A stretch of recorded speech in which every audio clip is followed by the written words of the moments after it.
Hello and welcome to our YouTube series, Divine Disruptors. My name is Erin Ropolato, and I am doing this series where we can find different ways that we connect with a higher power in life, business, and in all of the things. And so today I'm here with my friend Sophia De Mello is with us today. How are you, Sophia? Oh, I'm so good. I'm so good. Thank you, Erin. We're so glad to have Sophia here. And just to tell you just a little bit about Sophia, she is a certified meditation teacher and also a creation coach. She spent the last 7 years studying and immersing herself in mindfulness and also personal development. After her own transformational journey of growth, she now dedicates her life to empowering women through one-on-one coaching and innovative group programs. And so she also helps women unlock their potential to create deeply meaningful lives and navigate personal transformation with intention and purpose. And she was born in Australia, now lives in Vancouver, Canada with her husband, and she has two adult children who live in the UK. So she is like all over the world. So, Yeah, yeah, we're so yeah. glad to have you. Multinational. Yeah. Is there anything else you would like to tell us about yourself as we get started with this conversation today? I think that's it, Erin. I'm happy to be here. I'm happy that we connected. And I know that that's divinely meant, so I'm here for it. Yes, and that is kind of the divine disruptors. There are things that bring people together, and there's like, anyway, it's just Yeah, there's I love that name, Divine Disruptors. Yes, disruptors. I'm a There's just disruptor. there's a higher power that brings people together and also helps guide us in our lives and in our work. So Yes. Sophia, tell me just a little bit about your who is who helps you? Who is your divine power or that guiding Yeah. thing that you found in your life? For me, I call him God. So I would say God. I would also say Spirit and Jesus, Mother Mary. So all of that is sort of the heavenly team. Mhm. The heavenly Yes. family. That's who I feel surrounds me, guides me, protects me. Have you always believed in a God and Jesus and the Spirit I guide I you? have, but not in any way the way I do now. So as a child, I grew up, going to Catholic school, but I wouldn't say that I had a deep connection to God. It was, I think he was distant in my mind. It was through scripture or these old books that I just couldn't relate to. And so it was only really 7 years ago, I would say, Okay. he really came into my life and that I really turned toward him. Well, what changed 7 years ago that brought Mm. that new, deeper connection and deeper understanding? I'm trying to think, it was 7 years ago. Yeah. So my friend and I had started a little business and we were doing succulents. We were planting succulents, designing succulent arrangements. And that was 3 years and that was done. And then she said to me, let's start something else. I think wellness and meditation is growing and expanding. So we certified as meditation teachers. And that was the kind of this opportunity to drop in Hmm. drop into an inner world is all the way I can describe it. And I had never done that before. So meditation was the portal in. And I was interested in understanding about it, practicing about it, how it related to how I felt, my own wellness, and my connection to who I was and why I was here. So that's when the questions and the whispers started, where I was wondering, why am I here and what's next? Why am I here? What is my purpose in life? My kids were growing up, they were leaving the nest. And so then I got into personal growth, looked for courses, teachers. I found teachers. Like it was, the saying when you ask for something, you ask the universe for the teachers appear. Yes. Exactly. And They lots. came. Yes. The books dropped off the shelves. The teachers came onto my path, and I just took the next right step. But I believe his guiding hand was there, and I believe he was qualifying me. I wasn't qualified, but he was calling me, and therefore I was qualified.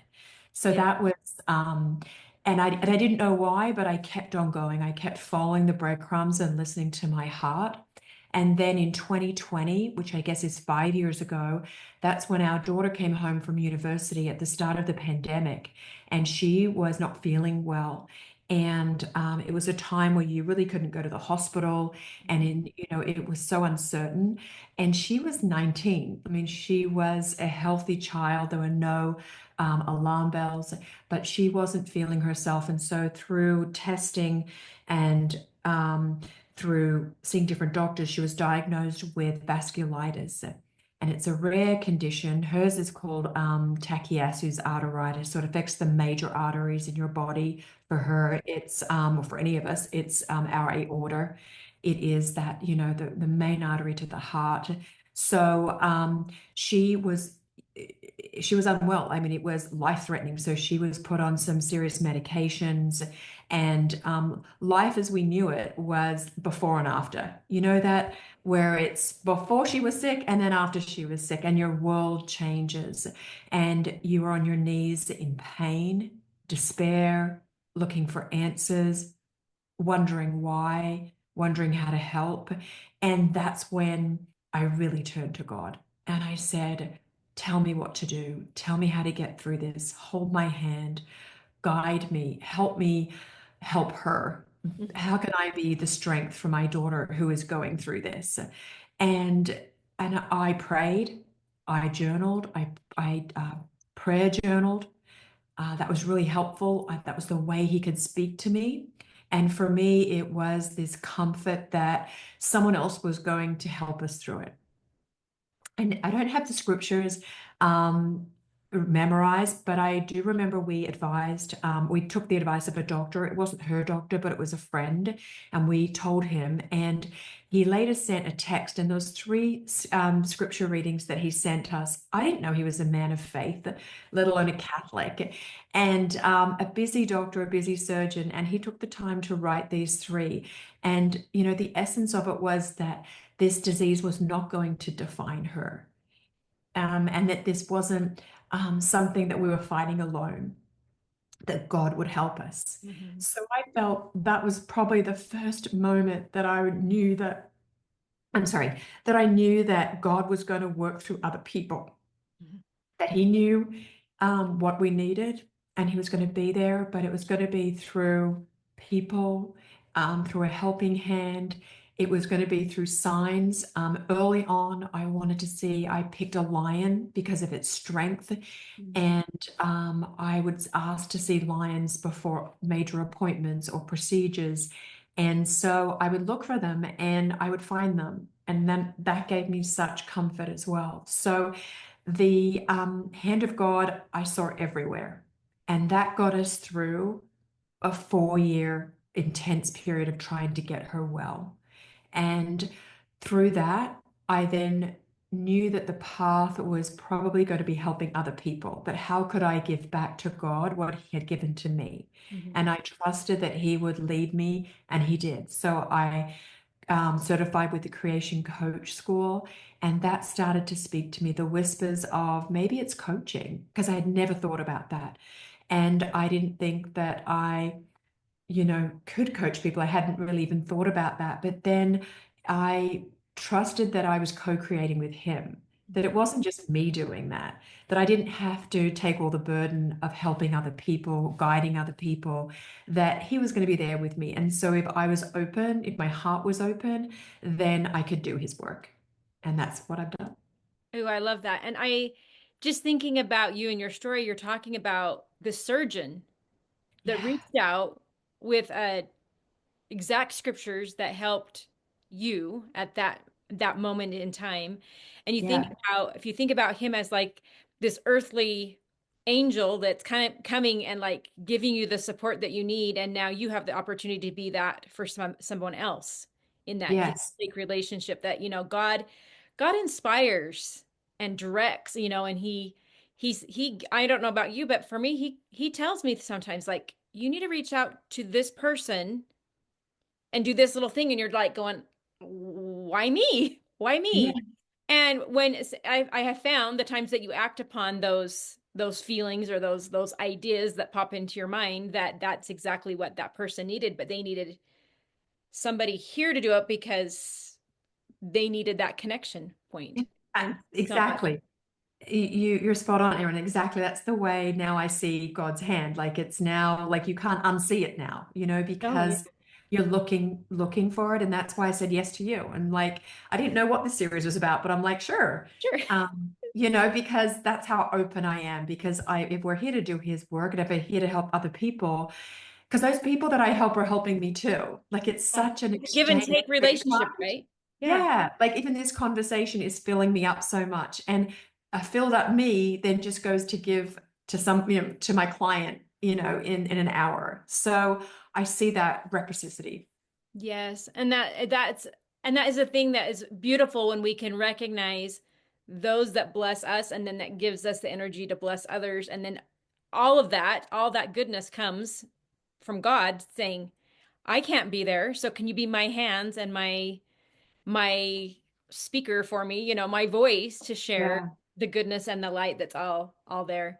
And I love thinking too, I'm like, I've had experiences in my life that there's a before and an after, like you were talking about with your daughter. Yeah.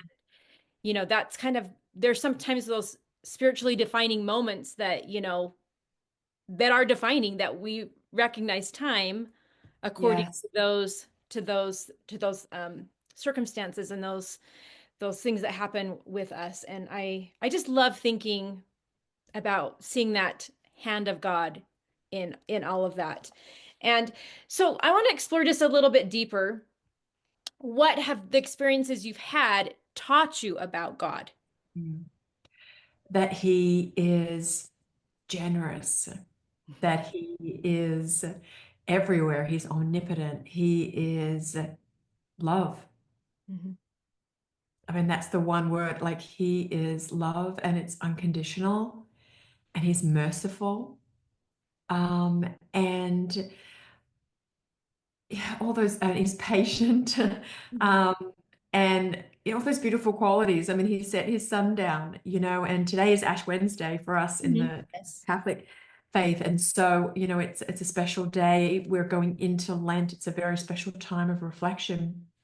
And so, I mean, he sent his son down in human form to show us all those things: Mhm. patience and stewardship and ministry and love and service. So we have an example right in front of us. We do so much. And oh, I'm glad you brought up Ash Wednesday. I normally I am going to practice Lent this year. That's not normally Yeah. part of my religious upbringing, I guess. Yeah. So, but I it's something that I have thought about and I've done it several years in the past, just little things. So, what are some of the things that you have done to celebrate or to remember Lent? What do you do like for your 40 days? Yeah, I mean, for me, like as a child, it used to be, you give up chocolate or coffee or I don't know, all those sort of things. It was about giving up. Mhm. And so for a number of years, it's about giving back. So it's about what can you give? So it's acts of kindness. It is, what can you do for other people? Mhm. So that's what I've always liked about Lent are the acts of kindness. So I've done things like, texted a friend every day, but a different friend, not the same friend. Hey, I've been thinking about you. I haven't touched base in a long time. How are you doing? So checking in with people, like I'm here. Do you need anything? Yeah. And that really speaks to me because it's always and it can also look like I've got a dog, she's been the back there and walking, and I try and be present and not be on my phone, and then I'll make eye contact with someone walking by and sort of acknowledge them and say, good afternoon. So Yeah. again, it's the connection to people, and I think that's what I'm going to do for this Lent is how to connect more deeply with people. And as I said, it could look like a hello or a text, but every day being mindful of, am I reaching out? Yes. Ooh, that's a good thing. I was trying to think of I have one idea for myself, and mine was being more mindful of and Yeah. just taking that time to be still because I Yes. sometimes have a hard time with that, like let me just sit here with, and be present in the place that I'm at, but also just like find that stillness instead of thinking I got to be running all over the place, kind of thing. Yeah, taking that pause. And one of my favorite, spiritual quotes is be still and know that I'm God. And Yes. I just like the be still part Yeah. of it. I have it on my vision board. So I think that, yeah, that's in this world where our like attention is really, our biggest asset. Hmm. We have to practice that. Yes, very much so. That's a good thing. And I love the part of just that you're going to do is that connection with people. I think that's a powerful thing of just acknowledging, and finding reasons to connect with other people in real life or virtual, Yeah. however we need to with that. I think it makes us the most happy. Like it really, I think all the research around it shows that like happy people are people that are connected, Hmm. have good relationships. Very much so. Oh, so good. I've got another question for you, Sophia. So, Yeah, please. what has surprised you about how God has showed up for you? Has anything Oh, been a surprise? what has surprised me? That's such a good question. What has surprised me? I'm less surprised, I must say that, over the time because now his wonder and his power is like I expect it now because Yes. in the beginning it's wow, it's overwhelming, Hmm. and now I've come to expect his greatness. Hmm. But what has surprised me? Um, I think it's myself that surprised me that I need it so much, Hmm. that I need him, that I turn to him, and I'm not in despair right now, but I need him so much in my life, and how rich how more deeply intentional and rich it feels. I don't know, maybe that surprises me about myself, and I didn't think I'd be here. Um, but I'm so glad that I am. And I think that his invitation was to get closer. Hmm. That was the invitation. And, it had to happen through suffering. That was my journey. It's not everyone's, but that forges a really deep and strong connection. So whilst I'm not happy or grateful for what has happened to our daughter, I am deeply grateful for the relationship I now have with God. Yeah. It's amazing how he finds exactly what we each need to turn Yeah, to him. Like for some people it is something, physical. For other yeah, people it's something totally different. And that's the one thing that I yeah. love about God is that he comes and meets us wherever Where we we're are. at. Yeah, Right exactly where we are. yeah, And he just gives those little invitations to come a little closer.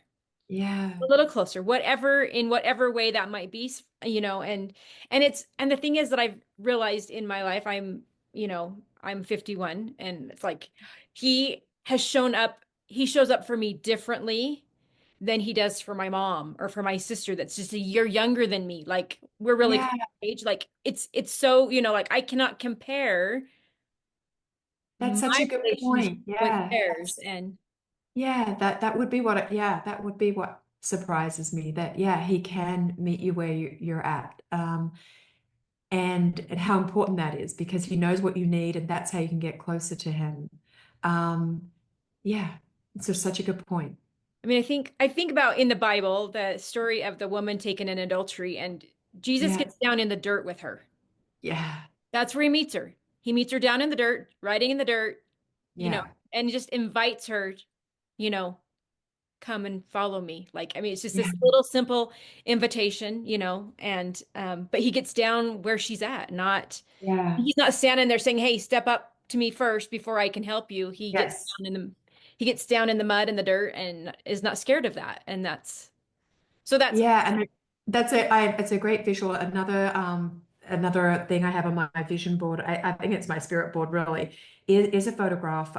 It's a drawing of Jesus, and he is eye to eye. So he is kneeling down. He's actually standing on water. So that's what's amazing. But he's kneeling down and he's got this outstretched hand so comforting for me. But you're right, like he is eye to eye and he's actually humbling himself and he's kneeling down. Mm. But you know what a great power he is because he's actually standing on water. So yeah, Yeah. Just and you're that just brings absolutely in that power that he has that he can help you wherever you are, like and help bring you out and bring you up and do all of that. So Sophia, tell me just a little bit about what do you do every day, like to yes. try and build that connection with God and Jesus. So I have a morning routine and it is sacred and it's a ritual for me. I wake up early. I come to my office. I light a candle. I have my vision board, as I said, my spirit board. It has inspirational scripture. It has a picture of Jesus as well. And then I'll read from scripture. So I'll read a page. I'll read from another inspirational book. I will journal and I'm quiet. Mm. So I'm allowing him to speak to me and I'm giving him my time and it fills me up. It fills me up and I feel that it is filling me up. And as I said, so I can give back to my clients. I feel that I don't know if I'm the most qualified, but what I can do, what's in my power is I can turn to him. I can fill myself up. I can take the time. And if I do that, then I believe that we're going to co-create together. But I carve that time out. The morning is the most sacred. I feel the veil is thin, and it's kind of dark. And as I said, I have the candlelight. I'll maybe meditate, pray, and that's how I begin my day. Oh, I love that. So, Sophia, I know we're all human. So, what happens on a day when you don't have that time? What do you Mhm. do? Walk in nature. I mean, I don't know if you see this girl back here, but that's my dog saying I want to go for Yeah. a walk. But walk every day. Nature, 100%. That's where he is too. I Yeah. mean, deeply. Yeah, like Mother Nature is the other expression of God. Hmm.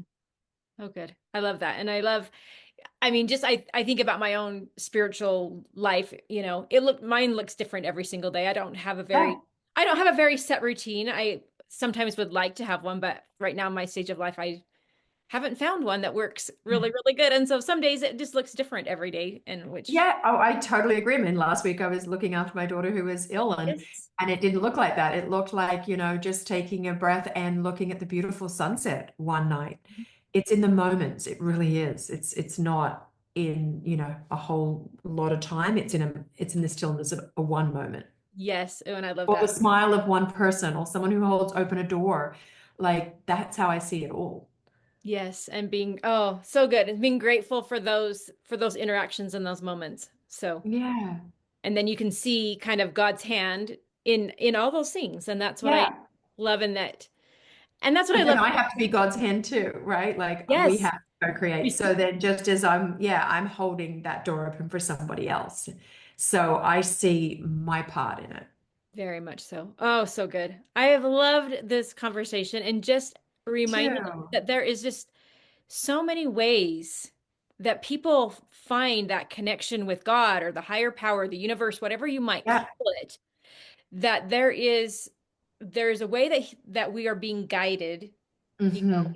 in unseen ways. I guess we can say that's probably a good way to put it. But then it's also been amazing with the people that I've been talking to of all the different ways. Like, Yeah. you know, and one thing that I love to talk about and is that God he speaks to us according to the ways that we learn best. That's one thing that I talk about.